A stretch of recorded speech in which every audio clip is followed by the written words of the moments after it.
La jeune fille comprit qu'elle avait été enlevée. Elle passa la main par la fenêtre et agita frénétiquement le bras, dans l'espoir d'attirer l'attention des passants. Peu après, la conductrice derrière elle remarqua que quelque chose n'allait pas et appela immédiatement les services d'urgence. Mais lorsque l'opérateur saisit le numéro d'immatriculation dans le système, il découvrit que le conducteur était une femme âgée. La conductrice accéléra pour suivre le véhicule, mais ne trouva qu'un homme d'âge moyen aux cheveux courts. Le ravisseur, sentant que quelque chose n'allait pas, a accéléré et a quitté l'autoroute par une route secondaire. Lorsque Sarah a regardé à nouveau par la fenêtre, la silhouette avait disparu. Alors que le désespoir s'installait, elle a aperçu 2 seaux de peinture dans l'habitacle. Elle s'est empressée de vider leur contenu sur la route, alors que la voiture roulait à toute vitesse. La peinture a laissé une longue traînée blanche derrière elle. Alors que la voiture approchait d'un carrefour, un passant remarqua que quelque chose n'allait pas. L'homme s'approcha en voiture pour avertir le ravisseur que son véhicule avait un problème. Ce n'est qu'alors que le ravisseur baissa lentement sa vitre. Mais il comprit immédiatement que la jeune fille avait tout orchestré. Le feu vert clignota et le ravisseur accéléra pour s'éloigner des lieux. Peu après, il se rendit dans un endroit désert, avec l'intention de donner une leçon à Sarah. Il brandit un tournevis, menaçant Sarah de se taire. Puis il prit une bouteille de sédatif sur le siège passager,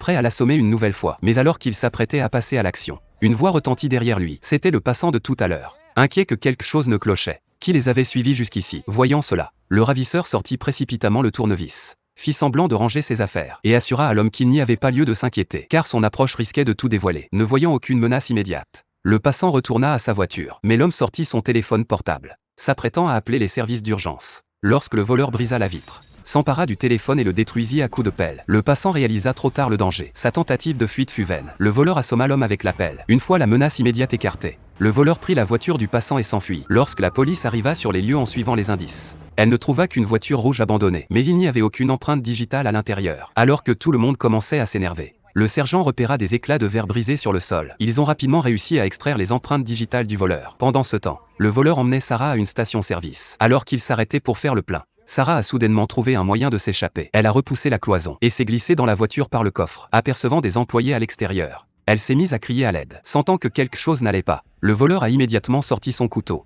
Il a menacé le voleur de libérer son otage, tout en s'approchant lentement de la voiture pour ouvrir la porte. Mais à ce moment-là, le voleur a arraché le pistolet de la pompe à essence, aspergeant l'homme d'essence, avant de lui lancer un briquet allumé. En un instant, l'homme a été englouti par les flammes. Voyant cela, le voleur s'est précipité vers le coffre et a traîné Sarah qui tentait de s'enfuir. Il l'a ensuite frappée jusqu'à ce qu'elle perde connaissance. Peu après, le voleur a emmené Sarah à un endroit. Mais lorsqu'il l'a soulevée, prêt à mettre son plan à exécution, il a découvert un téléphone portable caché sur elle. Il était toujours connecté à quelqu'un d'autre. Le voleur a porté le téléphone à son oreille et a tenté de demander l'identité de l'appelant.